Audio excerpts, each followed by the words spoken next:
Напружаная праца і сакавіцкі пераход Беразіны адбіліся на стане здароўя. Дзеля ўзнаўлення сілаў яна паселілася ў курортным мястэчку Кемеран, што на рыжскім узмор'і. Лячэнне і адпачынак адсунулі палітычныя справы на другі план і пераключылі думкі на асабістае душэўнае перажыванне. Драму кахання, што пераследавала яе як цяжкая, бязумная туга з моманту першай сустрэчы з Тамашом Грыбам. Іх знаёмства адбылося ў восень 17-го года падчас падрыхтоўкі ўсебеларускага з'езда. З'езд ужо скончыўся, засядаў камітэт. Вось к сталу, узяўшы слова ў старшыні, падышоў малады ваенны. Ён рабіў нейкую малую заяву, нейкі даклад, які заняў дужа мала часу. Калі пачаў гаварыць Тамаш, тады я яшчэ не ведала, што яго так завуць. І не ведала, што гэтае імя будзе для мяне такім дарагім у будучыні. Я неспадзеўку падняла вочы, глянула на яго. Самае сільнае ўражанне зрабілі на мяне яго вочы. Пачці неземная дабрата, ціхая, грустная насмешка над суетой земной. Так і глядзелі з глыбіні яго вачэй. Адразу нешта стукнула мяне ў сэрца. О, якія вочы ў гэтага чалавека! Вось каго можна палюбіць да канца. Перыяд узаемнага шчасця стаўся нядоўгім, але назаўсёды паяднаў іх, як аднадумцаў паплечнікаў. Да Тамаша неўзабаве прыйшло больш моцнае пачуццё.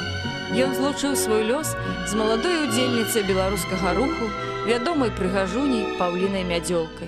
Для Палуты каханне да Грыба засталося незабыўным, ператварыўшы яе жыццё у пакутлівую барацьбу з уласнай жаночай сутнасцю.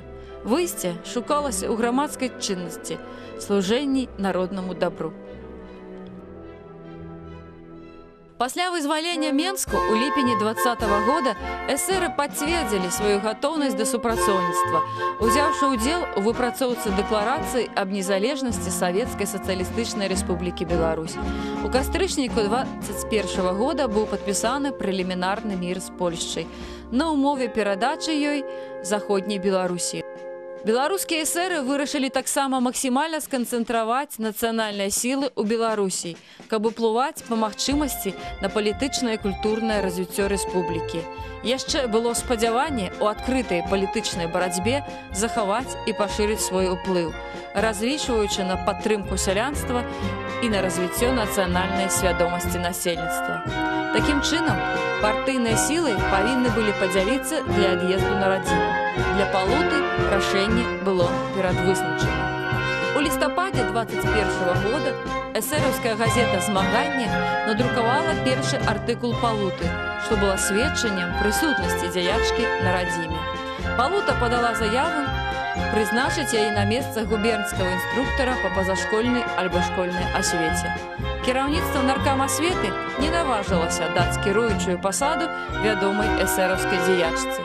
Палута была прызначана лектарам на настаўніцкія курсы. Яна актыўна друкуецца на старонках «Змагання». Яе артыкулы сведчылі пра ўдзел у выпрацоўцы стратэгій і тактыкі ў гэты адказны момант, а таксама характарызуюць эвалюцыю яе палітычных поглядаў. Асноўнай тэмай публіцыстыкі дзеячкі стала абгрунтаванне савецкай формы дзяржаўнага будаўніцтва Беларусі з адначасова крытыкай яе бальшавіцкага варыянту. Напрыканцы снежня 21-го года ў Менску праходзіць трэцяя канферэнцыя БПСР, дзе быў прыняты курс на прызнанне БССР як формы беларускай дзяржаўнасці з перспектывай яе трансфармацыі ў суверэнную нацыянальную дзяржаву. Аўтарытэт і перакананасць Палуты Будуновай дазвалялі ёй дасягаць перамогі не толькі над апанентамі ўнутры БПСР, але і над палітычнымі праціўнікамі. У канцы 20-го года праходзіла кампанія выбараў у мясцовыя саветы.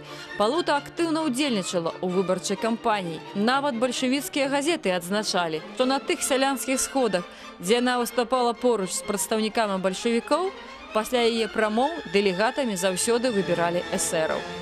Рост папулярнасці БПСР прывёў да таго, што яна была пастаўлена пад пільны чекісцкі кантроль. У лютым 21-го года ЧК правёў акцыю ліквідацыі беларускай партыі сацыялістаў-рэвалюцыянераў. Былі арыштаваны 860 сябраў партыі, у тым ліку поўны склад ЦК і мінскага камітэта. Адначасова зачынены газета «Змаганне» і рабочы клуб. ЧК дакладваў, што канфіскаваныя пры арыштах дакументы сведчылі і асабіста супраць Палуты Бодуновай. Лідараў партыі Палуту Бодунову і Язэпа Мамоньку усерасійскі ЧК запатрабаваў у Маскву. Гэта абумовіла разгляд іх справы на паседжанні бюро кампартыі бальшавікоў Беларусі. Бальшыня удзельнікаў абмеркавання выказаліся за тое, каб пакінуць лідараў эсэра ў Менску. Прапанову падтрымаў старшыня ўраду ПССР Александр Чарвякоў, які паабяцаў вызваліць эсэраўскіх дзеячоў пад сваё паручніцтва. Але вырашыць такое пытанне самастойна кіраўніцтва фармальна незалежнае БССР не магло. У сакавіку 21-го года лідары беларускіх эсэраў уже знаходзіліся ў Маскве. Мамоньку змяшчаюць у Лефортава, а Бодунову ў Навінскую турму. Супольнае намаганне дзяржаўных і грамадскіх структураў, а таксама барацьба самой зняволенай, а Палута здзейсніла ў турме 2 галадоўкі, здолелі перамагчы.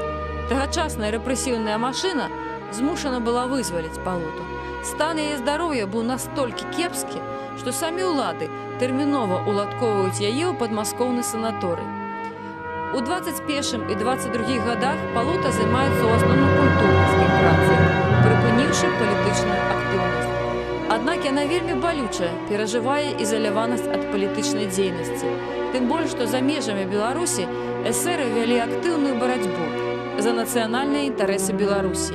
Палута прымае рашэнне з'ехаць за мяжу. Спачатку Палута спрабавала выехаць за мяжу легальна, але не атрымала на гэта дазволу. Таму ўначы пад новы 23 год яна без дакументаў перайшла польскую мяжу і накіравалася ў Вільню, дзе ў той час знаходзіліся кіруючыя структуры ПСР. Аднак вельмі хутка Палута была арыштавана польскай паліцыяй. Некалькі месяцаў яна чакае вырашэння свайго лёсу. Цягам гэтага часу Бодунова, паводле яе ўспамінаў, пабывала ў турмах ад Нясвіжа да Закапан, а таксама месяц пражыла на хутары ля Нясвіжа пад наглядам паліцыі. У гэты час Палута звяртаецца да сваёй спрадвечнай і няздзейснай мары – літаратурнай дзейнасці. Гераіняй яе творчых пошукаў становіцца сімвал беларускага вызвольнага руху паэтка Алаіза Пашкевіч.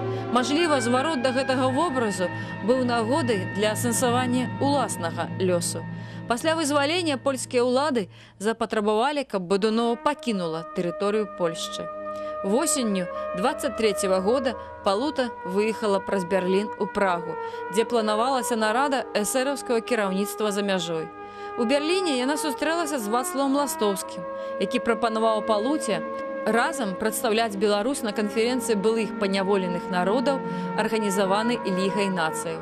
Каб надаць гэтаму прадстаўніцтву афіцыйны характар, Палута вырашае заручыцца падтрымкай Грыба і Мамонькі, дзеля чаго едзе ў Прагу. Аднак іх згоды яна не атрымала, і Тамаш Грыб і Язэп Мамонька лічылі, што сацыялістка Бодунова не павінна ісці на кантакты з буржуазнай арганізацыяй. Палуце давялося падначаліцца, хаця яна была моцна расчаравана. На пачатку 20-х гадоў маладая Чэхаславацкая рэспубліка забяспечыла прытулак эмігрантам, якія ратаваліся ад бальшавіцкай дыктатуры, дала ім магчымасць стварыць свае грамадскія і культурныя арганізацыі, наладзіць выдавецкую дзейнасць, атрымаць вышэйшую адукацыю.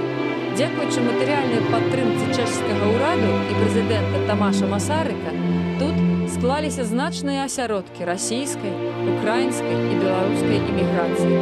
На жаль, як і паўсюль, беларуская пражская эміграцыя была арганізацыйна і ідэйна падзелена. Апынуўшыся ў Празе, Бодунова хутка азнаёмілася з сітуацыяй і ўцягнулася ў справы. Ліставалася з Ластоўскім, спрабавала наладзіць міжнародныя сувязі. Увесь гэты час Бодунова жыла ў доме Язэпа Мамонькі.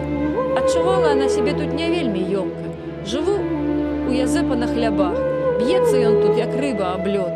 Жонка слабая і хваравітая, пісала яна Ластоўскаму.